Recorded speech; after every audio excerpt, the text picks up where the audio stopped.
Ya, Auda kembali lagi bersama kami di Rampai Pagi Inspirasi Pagi Auda. Dan seperti mana yang kami janjikan, pada waktu ini kita ni akan bersama dengan segmen Hiwar Tarbiyah Kupu SP, di mana tajuk yang akan dibentangkan pada pagi ini ialah pembentukan generasi belia cemerlang, di mana narasumbernya pun sudah kita dihadirkan di sini, iaitu bersama dengan pengarah Pusat Pengajian Kefahaman Ahli Sunnah wal Jamaah Kupu SP, iaitu Yang Mulia Dr. Haji Matusin bin Haji Jumaid. Assalamualaikum. Waalaikumsalam warahmatullahi wabarakatuh. Apa khabarnya pada pagi ini? Alhamdulillah. Alhamdulillah. Terima kasih juga kami ucapkan kepada Dr. Gana Sudi untuk bersama kami mengongsikan mengenai dengan pembentukan generasi belia cemerlang untuk penonton kita pada pagi ini. Jadi mungkin untuk soalan pertamanya dapat kita ni kongsikan ni, apakah huraian mengenai dengan tajuk pembentukan generasi belia cemerlang? Silakan doktor. Okay, terima kasih. Bismillahirrahmanirrahim.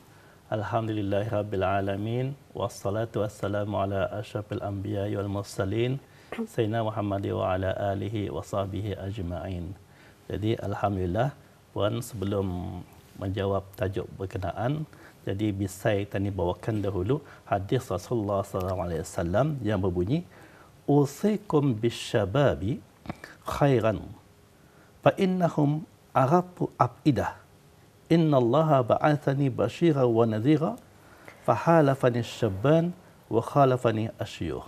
Jadi hadis ini maksudnya, aku wasiatkan kepada kamu terhadap pemuda-pemuda yang generasi belia ni supaya bersikap baik kepada mereka. Jadi kata ni Rasulullah SAW mewasiatkan kepada kita ni untuk bersikap baik kepada belia-belia ni. Sesungguhnya hati dan jiwa mereka sangat halus. Pasal belia-belia ni halus hatinya. Maka sungguhnya Tuhan mengutus aku membawa berita gembira dan membawa aku peringatan. Okay, itu Rasulullah SAW kenapa dia utus membawa berita gembira dan memberi peringatan. Jadinya generasi belia lah yang menyambut dan menyokongku. Jadi dalam hadis ini Rasulullah SAW berdakwah yang banyak menyokong baginda adalah di kalangan belia. Dan dalam hadis ini juga, sedangkan golongan tua menentang. Jadi pada masa itu, pada dakwah baginda Rasulullah SAW, di awal-awal itu, yang banyak menentang dari golongan tua. Tapi yang banyak menyokong baginda adalah dari kalangan belia. Okay? Generasi belia. Jadi yang berdasarkan hadis ini, tadi melihat yang generasi belia itu ia sangat istimewa. Pasal melihat kepada di awal mereka itu sangat istimewa. Kita lihat contohnya, seperti dalam sirah Rasulullah SAW, seorang sahabat Mus'ab bin Umair. Okay, bila sebut Mus'ab bin Umair, ini ya memang salah seorang sahabat yang terkenal. Meninggal dunia, syahid pada perang Uhud. Baginda yang Mus'ab bin Umair meninggal dunia pada perang Uhud memegang bendera. Bila Mus'ab bin Umair jatuh, terkorban dan bendera terjatuh. Jadi ceritanya memang sangat terkenal. Benar. Tapi cerita awalnya, macam mana Mus'ab bin Umair ni, ia masuk Islam, ia memang kalangan bangsawan yang kaya raya. Sebelum masuk Islam, ia bangsawan kaya raya. Dikesayangi oleh ibunya. Sehingga kan ia terkenal bila keluar Mekah tu, terkenal dengan pakaiannya, dengan ketampanannya, ia terkenal begitu. Tetapi alhamdulillah diberi yang kepintaran, kebijakan, dia dapat membezakan mana yang baik dan mana yang tidak. Sehingga dia sendiri bila melihat kaumnya dan dia nampak dengan Rasulullah SAW, dengan para sahabatnya, dia sendiri tertarik dengan keolahan Rasulullah SAW. Dan dia sendiri datang berjumpa Rasulullah SAW, masuk Islam. Tidak didakwah. Tidak ada orang mengajak dia berdakwah. Tapi dia sendiri, kesedarannya sendiri, dia sendiri masuk Islam. Tetapi bila tadi sedar dia masuk Islam, keadaan berubah. Keadaan daripada yang penampilan tampan tadi, pakaian yang elok itu, menjadi bertukar. Yang tadi, dunia terbaliklah. Pakaiannya lusuh. Hilang yang ketampannya ni hilang sebab. Dan kata Rasulullah SAW bersedih melihat Mus'ab bin Umair. Jadi memang sahabat ni sangat yang tadi terkenal lah dalam sirah Islam. Macam mana Islamnya, macam mana ia terkorbannya, macam mana ia bila dia masuk Islam tu keadaannya sangat menyedihkan. Begitu juga sahabat lain, Abdullah bin Mas'ud juga terkenal masuk Islam pada umur 18 tahun. Umur 18 tahun itu termasuk umur belia. pun ini pun berani juga. Pasal apa? Kalau sebut Abdullah bin Mas'ud, memang terkenal banyak hadis-hadis Rasulullah SAW datang daripada Abdullah bin Mas'ud. Pasal apa? Ia rapat sangat dengan Rasulullah SAW. Dan keberaniannya, ia membaca Al-Quran. Pertama kali Al-Quran dibacakan pada kafir Quraisy, dibacanya. Kesannya, ia luka parah. Keberanian dia, ia luka parah jadinya. Itu belia tu. Okay. Artinya, macam mana belia ni, memang macam itulah belia bah. Kita ni lihat macam mana dari kisah sahabat tadi, yang belia cemerlang itu, ia cemerlang rohaninya, macam kesedaran kukuh imannya tu, ia tahu bah. Lepas tu cemerlang jasmaninya yang tadi tahan lasak. Lepas tu dengan emosinya, ia cemerlang dengan emosinya dapat dikawalnya, dan ia cemerlang inteleknya. Jadi rangkuman 4 inilah itu yang kedua belia tu ia jadi cemerlang. Sebab itulah ada sarjana Islam bernama Abdullah Nasir dalam bukunya Tarbiyatul Aulad, untuk kan belia cemerlang ni ia ada 5 cirinya. Pertamanya, imannya teguh. Imannya masih teguh, tidak goyah. Pasal apa? Macam sahabat tadi, Mus'ab bin Umair itu, ia kena ancam betul. Sampai mamanya sendiri pun, kalau indah kafirnya, indah masuk, indah keluar sebenarnya Islamnya, mamanya berdiri di tengah-tengah tengah-tengah lapang, indah mau makan dan mau minum. Ancaman mamanya tu. Tapi ialah, memanglah sebagai anak yang kena sayang, memang rasa tersentuh. Tapi ia kuat je imannya. Sampai kan sedihlah kalau Mus'ab bin Umair itu. Itu imannya teguh. Dan yang kedua ni, keikhlasan yang benar. Yang benar-benar ikhlas. Masuk Islam itu, ia benar-benar ikhlas. Bukan dia kerana sombong. Dia melaksanakan ajaran Islam dengan ikhlas sekali. Dan yang ketiganya, kemahuannya kuat. Ini memang kalau belia, memang kemahuannya kuat. Tidak kenal takut dan gentar. Kerana ancam pun memang dia tidak takut. Itu memanglah, kita ni kalau cucu belia dia, memang macam itu bah jenisnya. Berani. Dan yang keempatnya, kerja keras tidak kena lelah. Ini memanglah belia, cucu belia tu, ya kerja keras wah. Lelah tu yang mudah lah. Tidak kenal arti lelah. Lepas yang kelimanya, berkorban. Dia sanggup berkorban untuk mencapai kemenangan. Ini belia lah, apa tu, yang tadi memang jenis yang berkorban lah orangnya. Tapi itulah yang digariskan oleh Abdullah Nasir dalam bukunya, ciri-ciri 5 ciri untuk kan tadi membentuk belia itu cemerlang. Jadi di sini kita lihat 5 ciri belia cemerlang. Begitu penyorang kita ni terkait rapatlah dengan apa yang kita usahakan melalui kerajaan sendiri, melalui institusi pendidikan, iaitu mempunyai iman yang teguh, seterusnya juga keikhlasan yang benar-benar ikhlas, telus, kemahuan yang kuat, selain daripada kerja keras, tidak mengenal arti lelah, dan yang terakhir tadi memerlukan kita ni untuk menjadikan seorang belia cemerlang itu, ia perlu ada pengorbanannya. Pengorbanan. Jadi untuk kelima-lima aspek ini kita ni boleh lihat, dan orang kita ni boleh mencontohkan dengan sesuatu yang cukup relevan dengan realiti kehidupan kita ni. Kita ni boleh menilai ni, Doktor, mana belia yang berkarih, mana belia yang sanggup berjarih. Baru kita ni happy ataupun gembira apabila diorang ni berlurih. Dan dalam hal ini juga kami ingin mengetahui bagaimana belia ni ditafsirkan ataupun dimaksudkan dalam kalau menurut perspektif Islam kita ni sendiri. Okey, terima kasih Pak Raja. Jadi dari segi Islam, bila sebut belia ni, bermula umurnya, kalau tadi benar 15 hingga 35-an. Jadi bila dah 15 itu sudah yang tadi tahap umur akil baligh betul. Setelah Islam ni, ia melihat belia itu ia dikaitkan dengan fasa umur. Fasa umur akil baligh itu. Jadi bila dah akil baligh, ia perbuatannya apa yang dilakukannya akan dipertanggungjawabkan. Jadi mana sudah jadi kewajipan betul hanya sudah lagi. Apa tu untuk melakukan salat, puasa apa tu, itu dah menjadi tanggungjawab arahnya, kewajipan arahnya sudah tu. Itulah yang kita ni dalam Islam tu ia melihat belia tu ikut fasa umurnya tu. Dalam Al-Quran bila sebut belia ia menggunakan perkataan fatah, fataya. Dalam hadis ia menggunakan perkataan syabab, tapi maksudnya sama. Maksudnya sama tu belia ataupun yang tadi pemuda. Sebab itulah kami lihat contoh Ani bila lihat contoh daripada Quran terus tadi nampaklah macam mana karakter belia tu yang dijelaskan dalam Al-Quran. Contohnya dalam surah ayat 13 surah Al-Kahfi. Okey. Bismillahirrahmanirrahim. Nahnu naqussu 'alaika naba'ahum bil haqq innahum fityatun amanu bi rabbihim wa zidnahum huda. Jadi dalam ayat tadi ia menceritakan tentang pemuda Ashabul Kahfi itu. Innahum fityatun, beriman. Beriman dengan Tuhan mereka dan ditambah lagi dengan hidayah petunjuk. Jadi sahabat Ashabul Kahfi ni lari daripada pemimpin raja yang zalim itu Dqiyanos. Lepas tu ke gua tu. Ke gua tu. Jadi pasal perjuangan ni yang tadi kekuatannya untuk menyelamatkan dirinya tu pasal apa? Ia tahu walaupun ia kena ancam bunuh, kena macam-macam lah kan. Tapi ia tahu macam mana untuk menyelamatkan dirinya, untuk yang tadi siap saganya untuk mempertahankan pendiriannya tu yang tadi macam itulah belia tu, karakter belia memang macam tu. Betul.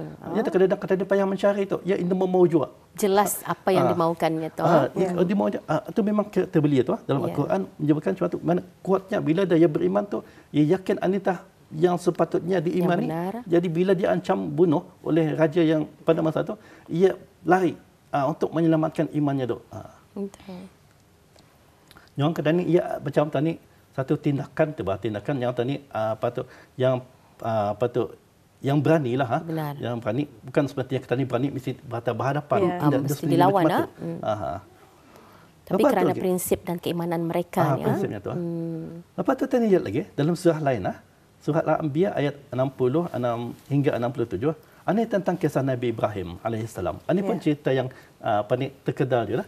Nabi Ibrahim ni waktu zaman belianya tu, yang tadi ia heran macam mana boleh orang penduduk tempat kawasan tinggalnya tu menyembah berhala. Dia cipta berhala, lepas tu jangan sembah. Jadi dia pun heran macam mana boleh? Diorang bertuhan kepada berhala, menyembah berhala. Lepas tu disembah. Macam mana boleh terjadi macam tu Dan kan dia tu masa belia tu. Muda belia masa tu.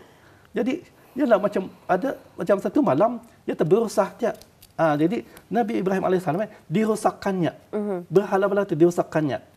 Memanglah yang tadi kan perkara itu perkara syirik. Jadi dirosakkannya. Tapi yang tukul pakai merosakkannya diampaikannya arah satu patung yang besar. Jadi inilah yang alhamdulillah Nabi Ibrahim ini macam benar dia bagi contoh punya keberaniannya tu macam apa yang macam tu. Jadi memanglah kata ni bila kami menghadapi beliau ni, ini salah satu karakternya, ia sangat berani. Bila ia meyakini satu, ia sangat berani.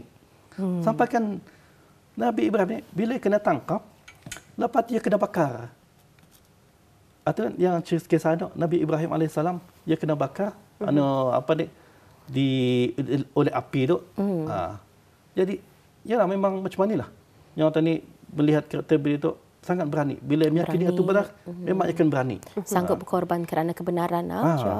Dan kisah lain lagi. Dalam surah Al-Kahfi juga ayat 60. Wa idh qala Musa li fatahu la abrahu hatta ablugha majma'al bahraini aw amdiya huquba.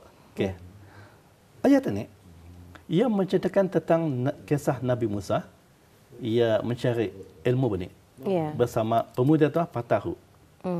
Temannya itu la abrahu hatta ablugha. Aku tidak akan berhentinya.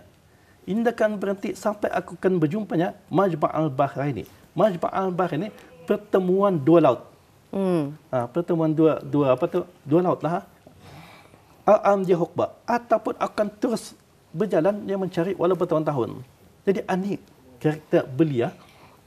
Bagaimana kisahkan dalam peristiwa Nabi Musa ni, dia akan terus mencarinya. Yang tadi walaupun susah macam mana, dia tahu pasal apa? Nabi Musa ni dia orangnya cerdik pandai. Betul. Mempunyai ilmu hikmah bijaksana. Tetapi dalam bijak pandainya tu ada lagi makhluk lain yang lebih pandai daripada Nabi Musa ni. Itu yang dicarinya tu. Pasal yang tahu Allah menceritakan ada yang lebih pandai daripada Nabi Musa Dan kalau kan berjumpa orangnya, ni cari dua samudra ni. Ya. Majma' al-Bahr ni. Cari dia tak? Pertemuan. Pertemuan dulu. Ya, tadi dicari Jabal Manar tu. Ya. Walaupun makan bertahun-tahun, tidak, tetap akan dicarinya juga. Jadi Atuk yang tadi karakter brilian ya, dia yang tadi Ada kemahuan. bila dia dah kemahuan atau dia mau yang tadi persaingan dia kan ni macam ada ilmu macam tadi biasa persaingan tu. Bila persaingan di sana ada yang pandainya, diusahakan itu cari di mana yang pandai itu. Jadi itu baguslah. Itu karakter yang tadi sangat baguslah. Macam tadi dia suka macam persaingan, lepas tu dicari lagi ada yang lebih pandai itu. Jadi yang tadi kalau tadi biasa macam ranking tu ada rankingnya lagi tinggi. Okey, tadi cuba secara lagi. sehat sebenarnya kalau kita melihat Persaingan persaingan secara sehat untuk mengejar ilmu tu ilmu yang sememangnya dipandukan oleh ajaran agama Islam dan Allah sendiri yang memberikan petunjuk kepada Nabi Musa ketika tu sebab itu dibanar-banarinya ni doktora. Jadi memang tadi fahamlah kalau kita biar memang jenis yang macam itulah. Dia mau-maunya tadi tu. Jadi memang adalah setelah Islam melihat memang ada fitrah manusia bah. Fitrah manusia ni ia cinta kepada kesempurnaan. Yang macam tadi di apa tu macam ada kurang ni disempurnakannya lagi. Lepas tu ya ketulusan, macam kebaikan ada memang atau fitrah manusia kita tadi memang sukakan kebaikan. Benar. Jadi inilah kalau tadi mengharapkanlah macam belia muslimah ni ketani pun melihatlah macam belia dia ketani pun melihat secara positif. Ya. Secara positifnya. Tapi dia kan adalah menyuburkan mindanya tu dan jiwanya tu supaya ia terus meningkatkan ketakwaannya, jadi keimanannya. Dia bila ketakwaan meningkat dia akan menunjuk kegemilangan jadinya. Benar sekali. Kecemalangan dan kegemilangan. Jadi maksudnya di sini yang mulia doktora kita ni boleh berpandukan kepada sirah Rasulullah sallallahu alaihi wasallam beserta sahabat baginda Ali untuk sama-sama memberikan kita ni petunjuk pedoman dan pedoman kita ni untuk membangun melahirkan belia yang cemerlangan ya membentuk. Jadi betul Umar kalau kita ni banyak tahu akan cerita sirah Rasulullah bersama sahabat ni setiap satunya ni ada orang ada hikmahnya, ada orang kesan rohani kita ni tu akan melihat kepada hikmah yang dinyatakan tu. Ada motivasi kita ni juga. Bila membaca kisah kena bagi motivasi kita ni. Kadang susah kita ni pun tetap para sahabat lagi susah. Benar ya. Cuma itulah kerana doktora terima kasih juga sebenarnya kerana membuka mata kita ni. Selama ini kita ni membaca peristiwa ataupun sirah Rasulullah bersama sahabat ni kita ni tidak pernah mendik-in ataupun tidak pernah ingin mendalami menggambarkan. Kita visualkan tetapi tadi tidak gambarkan orang itu di peringkat belia sebenarnya. Masih di peringkat belia apa yang terjadi pada Ashabul Kahfi kepada Nabi Musa juga tu dan sahabat betul sekali ya dan Bilal bin Rabah. Jadi sahabat-sahabat Nabi yang berjuang dan sanggup berkorban demi agama Islam itu sebenarnya mereka itu dalam lingkungan muda. Jadi kalau dalam dunia yang moden ini kan yang penuh dengan cabaran kitab suci Al-Quran ini jugalah harus menjadi panduan utama dalam membentuk jati diri belia. Dan bukan sahaja ia sekedar bacaan tetapi pedoman hidup yang mendidik jiwa agar sentiasa menyuruh kepada kebaikan dan menjauhi segala kemungkarannya. Jadi mungkin juga doktor dapat mengungsikan ni apakah di antara poin-poin ataupun nilai-nilai daripada tokoh-tokoh yang disebutkan tadi untuk berkaitan dengan belia pada masa ini. Jadi, ya secara keseluruhan sajalah untuk pembentukan belia cemerlangan ni, ia melibatkan proses tu dimulai dari proses fizikalnya, lepas tu sosialnya, macam tadi macam kemahiran sosial tu. Jadi kemahiran sosial tu macam pergaulannya tu biarlah berlandaskan keimanan. Jadi ada paduan syarat ketani tu lepas tu lagi macam emosinya tu emosi ni pandai-pandailah teknik menjaga satulah kata ni disarankan selalu berzikir tu berzikir selalu jadi itu ya emosi kita ni tu mengawal emosi kita ni jadi proses ni di mana generasi belia yang boleh kemahiran lah macam kemahiran kognitif sosial dan emosi tu jadi inilah yang benda-benda tertentu perlukan untuk ia berteruskan menjalani kehidupannya. Benar, ya. Negara memerlukan belia, golongan belia yang mempunyai mental yang cerdas, ya, fizikal yang cergas untuk seterusnya menjadi peneraju kepada pembangunan dan kemajuan negara di masa akan datang, ya. Melalui Awasan Brunei 2035 pun agak jelas, ya, dasar kepada setiap apa yang diinginkan oleh negara itu adalah pendidikan dan juga kemahiran. Jadi alhamdulillah, terima kasih yang Doktor ruang dan masa bersama kami di Rampai Pagi untuk lebih memecahkan satu tajuk pembentukan generasi belia cemerlang. Lebih kita merujuk dan melihat dalam perspektif Islam itu sendiri. InsyaAllah di lain masa akan bersama lagi Doktor, insyaAllah, ya. Assalamualaikum. Waalaikumsalam.